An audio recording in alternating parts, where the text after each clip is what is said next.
Madam Deputy Speaker, and with permission, I would like to make a statement about the government's world-leading migration and economic development partnership with Rwanda. The British people have repeatedly voted for controlled immigration and the right to secure borders, Madam Deputy Speaker. This is a government that acts and hears that message clearly, and we are determined to deliver that. Last night, Madam Deputy Speaker, we aimed to relocate the first people from our country who arrived here through dangerous and illegal means, including by small boat. Over the course of this week, many and various claims to prevent relocation have been brought forward.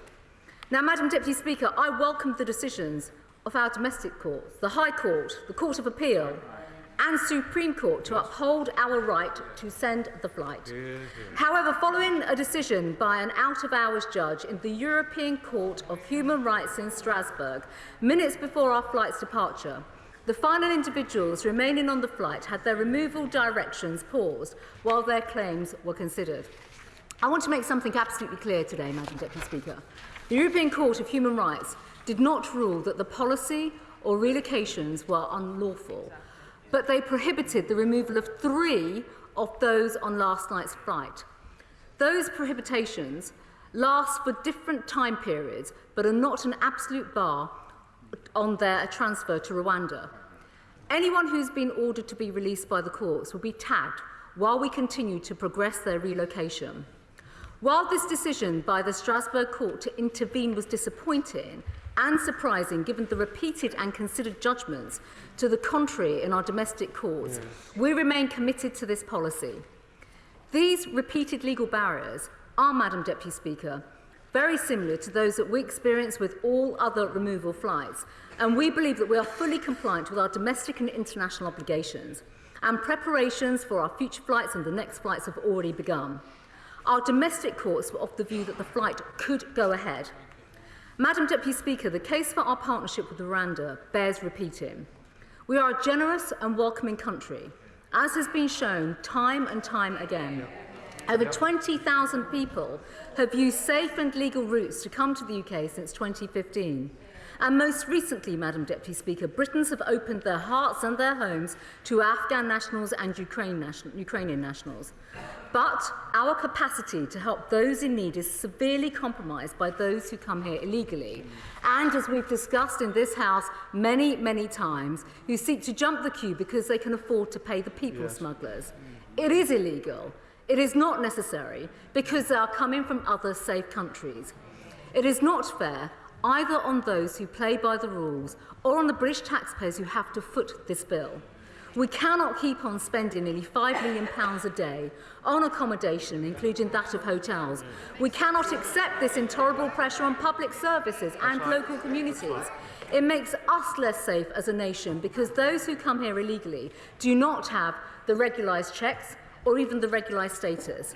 And because evil people smuggling gangs use the proceeds of their ill-gotten gains to fund other appalling crimes that undermine the security of our country. It is also lethally dangerous for those who are smuggled. People have drowned at sea, suffocated in lorries, and perished crossing territories.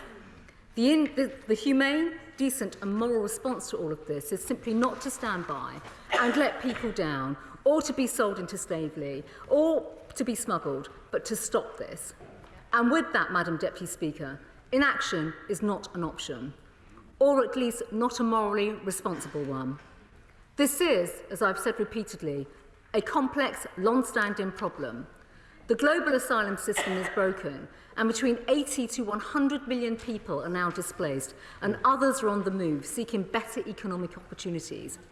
And an international problem requires international solutions. The UK and Rwanda have shown the way forward by working together. And this partnership sends a clear message that illegal entry will not be tolerated, Madam Deputy Speaker, while offering a practical, humane way forward for those who arrive to the UK via illegal routes. It has saddened me, Madam Deputy Speaker, to see Rwanda so terribly misrepresented and traduced in recent weeks.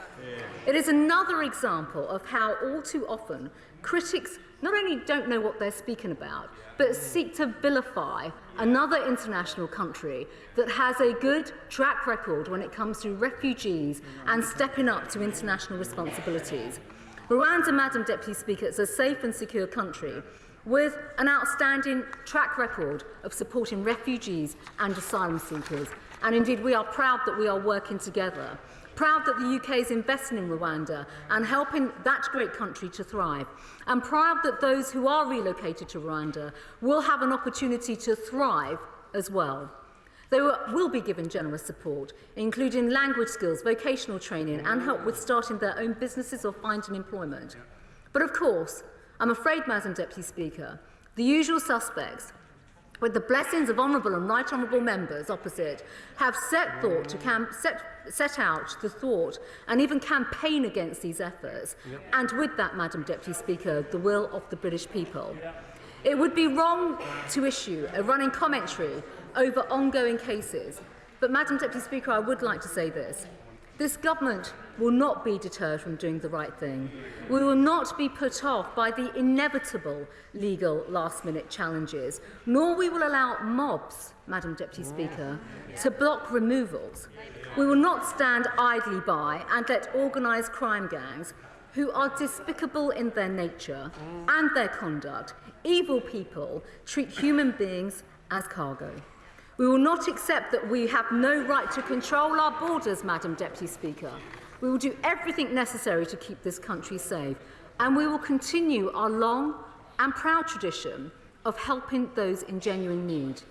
Now, many of us have met refugees, both abroad and on British soil, and listened to the stories that are quite frankly chilling and heartbreaking. But of course it suits the benches opposite to pretend that this side of the House doesn't care. But Madam Deputy Speaker, as you referred to in the earlier point of order, on this side of the House, such accusations are a grotesque slur. And let me tell you, Madam Deputy Speaker, what is truly chilling is listening to opponents going on about how awful this policy is, while offering no practical solutions, while lives are being lost, helping develop safe and legal routes to this country for those who really need them is absolutely at the heart of this government's work. And having overseen efforts to bring to the UK thousands of people in absolute need, including from Hong Kong, Syria, Afghanistan and Ukraine. And I am the first to say that controlled immigration is good for our country, outstanding for our country, including that by refugees. But, Madam Deputy Speaker, we simply have to focus on the support of those who need it the most, and not those who have picked the UK as a destination over a safe country like France. And it is no use pretending that they are fleeing persecution when they are travelling from a safe country, because our capacity to help is not infinite, and public support for the asylum system will be fatally undermined if we do not act. And along with the critics of the Migration and Economic Development Partnership have no alternative proposal to deal with uncontrolled immigration.